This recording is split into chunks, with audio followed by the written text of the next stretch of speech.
Welcome in to the New Orleans Pelicans Podcast, the official podcast of your New Orleans Pelicans. A podcast dedicated to everything you need to know about the squad.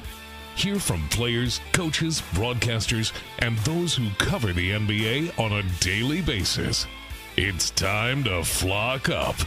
The New Orleans Pelicans Podcast starts right now. Pelicans have played 2 games since we last chatted with you on Friday, and they won both of them. Back on Friday, 112-104. This is what it sounded like on the Pelicans radio network. Around the perimeter, George for 3, Hart blocks the shot! Of course he does! Takes it in midair! Not on him! And will dunk it in! 8-0 run! Wow! Now with 8, Zion front court with 1, with 0. Oh, yes, Make the sir. roll! Yes, sir! Coast to coast! Downhill, double Dutch bust. Everybody get out the way. Marshall in the left corner. Floated up! Trey! Oh, yes, sir! Kiss the rim, Trey! Alley-oop dunk! Trey right corner, back up top Zion, splits defenders, drives in. And one. Should have been and one. Scoops it in! Ball game. Dagger, dagger, dagger! Head coach Willie Green had this to say on the win.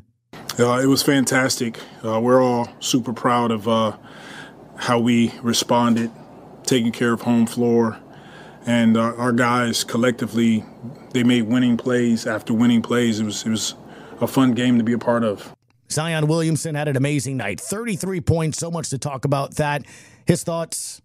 It's just getting to that part of the season. Just kind of letting my teammates know I'm here. I'm with y'all. Whether it's diving on the floor, defense, passing, scoring, just letting them know, I'm with y'all. Trey Murphy had a solid game. We're going to get a lot into that here as well. But then Saturday, you had to come back and play the Portland Trail Blazers. Not a playoff team, but very tough in that it's a back-to-back and trying to come back from that emotion that you played with on Friday. Took a while. That first half, it was an all-star game, as the Graph and JD kept saying on the broadcast. And then eventually, in the final 8 minutes, just 21 points given up by the defense. Up the floor, Najee. Alley-oop Z! Oh, yes, sir! Yes, sir! Kiss the rim, Z! Help to the weak great side. Weak side help, Ingram. That's the way you help your teammate. To Trey, to CJ for 3, left angle. Defense to offense. Simons to the rack. Off the glass and in. No defense at all. All right, somebody make a 3 here. Or an alley-oop. Ingram on the hash mark. Right side. Alley-oop Z. Oh, he tipped it in. Go! Yes, indeed. On a tip! You go, boy. Z around the perimeter to Nod. Spins left. Floats it up and in over Dwight Reed. Cinderella. JRE on the switch. Great job. Ingram stepped in front and intercepted it. To JRE. Extra pass McCollum. Left corner 3. Good. Offense to defense. Defense to offense. More importantly, CJ McCollum, welcome back. CJ, after the game, on feeling more like himself. Yeah, I've had a lackluster couple weeks of just missing open shots and just not playing at a high level that I hold myself to, and just getting back to the lab, working on my craft, and watching film, figuring out how I can, be efficient and assertive. Z pulled me to the side after the game during the game against the Clippers. Like, I just need you to be aggressive. I need you to be Portland CJ. I need you to score. It's like, I need you to score. I need you to shoot. He's like, we'll facilitate. You got to shoot. And I was like, all right, say no more. I got you, bro. So just trying to be aggressive, trying to pick my spots. And I think, we got a lot of talented guys, a lot of guys who create gravity in terms of, double teams. B.I.'s getting double. Z's getting double. Team is always aware of them. JV gets double, you know what I mean? So just trying to pick my spots and be aggressive. And I think some of it was just me missing shots, and then some of it was just me not being aggressive or assertive enough. I think tonight I got back to the basics and played better. All right, time now, welcome in Jim Eichenhofer from NewOrleansPelicans.com. Jim, we had 2 games since we last chatted, and we just kind of heard what the players and coaches felt about getting those wins. And it's the adage that I think fans hear all the time, but it is true. The next game is the biggest game. Tonight, the Brooklyn Nets, and then you got 3 more on the road before coming home for the final 11, which I've called a gauntlet, which we'll get into in a second. Mm-hmm. But they all are important, each and every one, because we're not only scoreboard watching, we're standings watching, and every single night, everything matters, huh? Yeah, and I think this week is definitely an opportunity for them to take advantage of the schedule that they have. I mean, they've been one of the best road teams in the NBA over the course of the season, but especially lately, the fact that they just had a 3-0 road trip against Eastern Conference teams earlier in March, and now this is a 4-gamer. You're playing against Brooklyn, which is kind of on the fringe of play-in contention. They're 4 games behind the Hawks. You have Orlando, who, like the Pelicans, are 5th in the Eastern Conference. Miami, our friends from South Florida. It's going to be interesting to get another matchup against them and take another. He still remembers that game. Yeah, I was going to say take another swing at them, but I don't. Maybe I shouldn't use that phrase. And then Detroit. Hold on a second. I'm getting a call from Adam Silver. What? No, I'm kidding. And then Sunday, Detroit, which. To their credit, they've moved above not having the worst record in the league after they had a 28-game losing streak. So they've been actually much more competitive lately. They've won 3 out of their last 6 games. So should be an interesting week. And for the Pelicans, they just need one more win to clinch a winning record on the road. So that would be a nice little feather in their cap among a bunch of different things that they're going to try to accomplish over the last few weeks of the regular season. You know what's incredible? We've talked a lot about this during the season on how we compare and contrast last year and compare and contrast past success from this franchise, right? And we've talked about how we want to see growth. And in the NBA, you have to take the steps in order to be a contender, to be a championship caliber team, all those different things. And then that's when you know, the missing piece or this and that. So, but man, the Pels basically at the start of the season, still foundationally, we're trying to figure it out because, Jim, we've never had Zion, CJ, BI play in the postseason. It's never happened. Not a tip, not a minute. And we didn't know how he'd come back. Can this team stay healthy? They made things, changes in the offseason to make sure that people were healthier and all that. Here we are, March 19th, about to get Dyson Daniels back in about a week and a half per Willie Green. Back into games, just basically trying to get his conditioning. Went through a full practice yesterday, which is an incredible thing to do. We're in a different spot than we've ever been.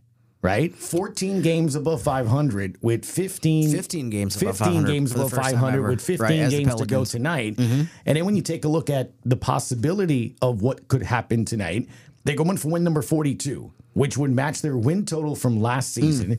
New Orleans has, it hasn't happened. The 07-08 team went 56-26. The 08-09 team went 49-33.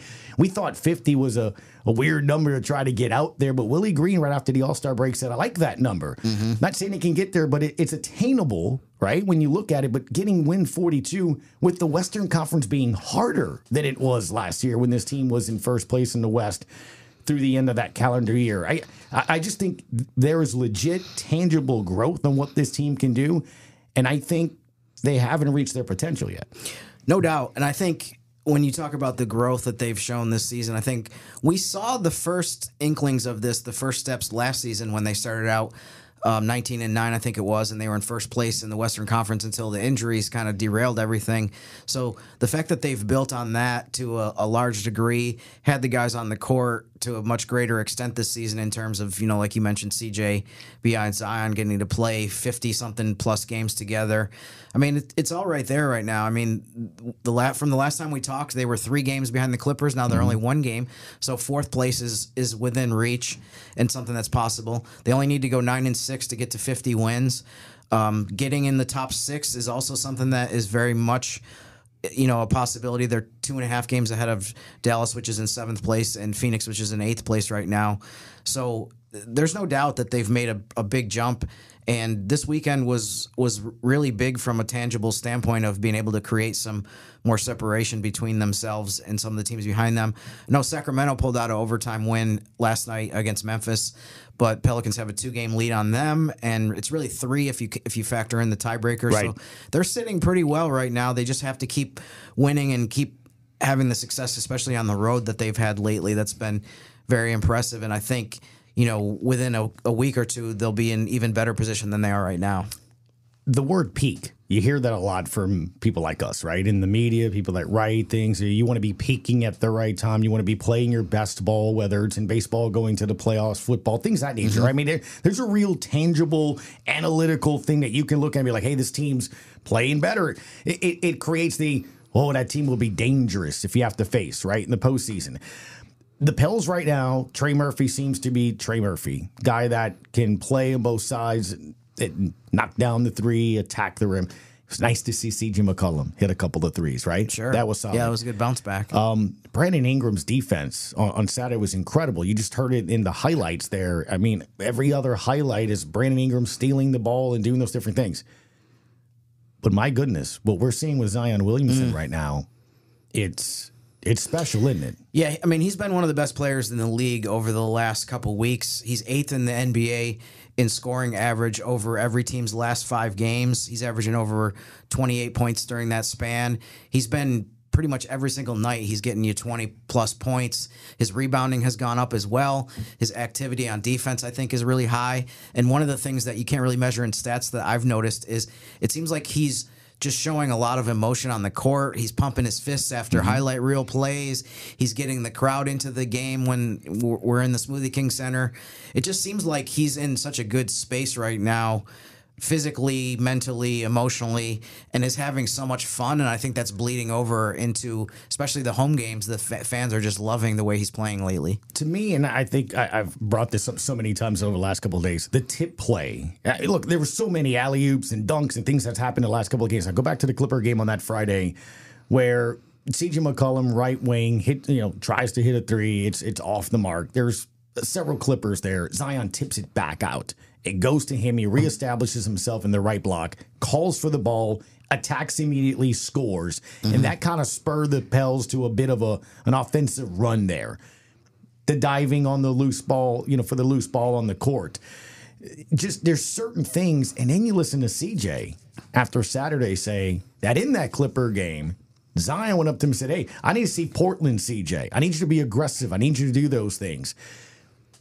You go back to the beginning of the year, and he talked about it on Saturday. He was asked about it. Remember, beginning of the season, he said, I'm taking a step back. I'm not there yet. I wasn't ready that. Right. And then on Saturday, he said, hey, I'm physically starting to feel a bit better, and I'm ready to kind of do that again. Here we go. Ready? What am I doing right there? Patting yourself on the back? Yes. If the graph was here, he'd be rolling his eyes because I love to do that. Remember we said at the beginning of the basketball season, if Zion can get back to the shape he was before the end of that calendar year, and I said March, April, around the push for the playoff, the Pelican team could be a dangerous one because he was playing at an MVP level. If he could play at an MVP level with what I thought would be a deeper team and a team that's played together, you don't have a lot of new pieces, so everyone kind of knows each other. They stayed healthy. You'd play a lot of games together. You're starting to see them close games because they kind of know what to do and where to go. Everyone has their roles. They're buying in on defense. Like, these are definitions to this could be a team that's peaking at the right time. Yeah, I think you're right. It feels in some ways like it's all coming together right now. I mean, the fact that he's playing the way he is and that he's at his peak, I think, or he's the best that he's looked all season. I mean, one of the things that I looked up since February 7th, which was the most recent time that the Pelicans had a big win against the Clippers, that one was in Crypto.com Arena. Pelicans are 12-5 over that span. The Clippers are 8-10. So they've gained 4.5 games on LA during that span, which is, obviously about a month and a half, and there was also a long All-Star break in between there. So it's not that long of a period of time that you went from 5.5 games behind them to 1 behind them. And like you said, Zion is a huge reason for that. I mean, to me, he's kind of showing a lot of what we thought when he was picked number 1 5 years ago, right, and what people expected from him. So, I mean, it's great too, just from a personal standpoint, to just see him enjoying himself the way he is after he's gone through a lot of stuff and people talking about him and saying horrible things and ridiculous things about him. So for him to get rewarded and for fans to be able to see this, it's been a lot of fun just to watch him every single night. Another thing too that I wanted to point out about his season, he's played in 56 of the 67 games, and of the 11 games that he missed, 5 of them were back-to-backs that were basically planned in advance. Right. Like, at the beginning of the season, he wasn't going to play in back-to-backs until he got to a certain point physically. He also still has not missed consecutive games all season. So, I mean, we've seen that if he's also played 14 in a row right now, we've seen that that's really all it takes. He just needed to get back to being closer to 100% physically, and now we see the results on the court. Those are outstanding statistics. Thanks, and I'm going to steal all of those from my talk show. Thank you so much for that. It'll make it seem like, no, I will give you credit. I will say Jim Eichenhofer brought this up. But to the point, that's the thing. Final thing on this, and then we'll get to the player of the week that we need to keep an eye on. Brooklyn. Is there anyone that can match him right now? Tonight's game? No, I mean, so see a match? Definitely not positionally, but I mean, Cam Thomas is a guy that's been really red hot for them lately. He's averaging over 26 points in the last 5 games that he's played. Mikal Bridges is a guy that you always have to worry about with them as well. He struggled in the game against New Orleans. I mean, the first time the Pelicans played them, they beat them 112 to 85, and Brooklyn's shooting splits were 36% from the field, 26% from three-point line, and they were only 4 for 8 on free throws. So, I mean, that's an area, if the Pelicans even come close to that kind of defensive performance against them, I would think that they'll have a really good chance to win. But I think those are probably the 2 guys that you have to worry about the most. And just on the injury front, Dorian Finney-Smith, when you talk about who can match up with Zion, at least defensively, he's questionable with I think it's an ankle injury, so he might not play. He's really Brooklyn's probably top defender, maybe besides Bridges. He's a guy that they rely on to try to shut people down, so we'll have to see whether he's going to play or not. I know people are familiar with him from when he played for Dallas, but he was part of that Kyrie Irving trade to the Nets. 21 road games for this team. It's second best in the Western Conference. Let's see what happens there. All right, Jim, time for our final segment here, and that is the player to keep an eye on. Yeah, well, first I'll go with the player of the week poll. It's Zion. And yes, there it is. That was a perfect guess. That's an expert analysis guess right there, Gus. That's why you make the big dough. Well, that's what it is. Zion averaged 31 points a game last week. He got 78% of the votes. You know, I actually thought about just making the poll question, what was the best part of what Zion Williamson did last week, because I knew he was going to win it, whether it was the points or the rebounding or, you know, some of the other stuff that he did. Wanted to mention, too, Herb Jones averaged 2 blocks, 1.5 steals.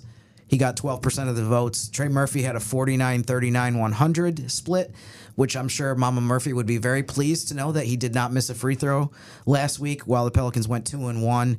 They beat the Clippers. Portland, they lost to Cleveland. In terms of the player to watch this week, I'm going with Trey Murphy over these 4 games because in the 5 road games that the Pelicans have played since the All-Star break, he shot 49% on threes in those road games. I mean, he's been a guy that has been very explosive. I remember, it's interesting, just a random note, last season he was a lot better at home than he was on the road, and this season it's completely flipped that he's been shot so much better on the road. I can't really explain that, but you know, he's a guy to watch this week just based on the fact that there's been so many road games lately where at the end of the night the Pelicans won, and he was a huge reason why they won that game. But quickly, too, I wanted to note that in addition to him shooting 49% from 3 in road games since the All-Star break on very high volume, Najee in the same collection of games, the 5 road games since the break, Najee shooting 58%, Herb shooting 55%, Jose 40%, CJ 39%, BI 38%. So you got a bunch of guys that have been all just knocking down shots in these road games against Eastern Conference teams, and hopefully that'll continue this week against a bunch of Eastern Conference teams. Yeah, Zion's brought that up. That he says the reason they play so well on the road, it's their personalities and their mentality, and they kind of enjoy doing that. So let's see what happens. Brooklyn, the nice lights there, the Big Apple. Hopefully you'll get another win. We'll see you tomorrow and talk about, hopefully, win number 42 of your New Orleans Pelicans. That's Jim Eichenhofer. Give a follow over on X, Jim_Eichenhofer. I'm Gus Kattengell. Thank you so much for tuning us in. Say bye, Jim. Bye, guys. And we'll see you tomorrow on the New Orleans Pelicans Podcast. Thanks for listening to the New Orleans Pelicans Podcast. Join us 3 times per week on Pelicans.com, the Pelicans mobile app, the iHeartRadio app, or where you get your podcasts. And be sure to give Jim and Gus a follow on X at Jim_Eichenhofer and GCat_17. We'll see you next time, right here on the New Orleans Pelicans Podcast.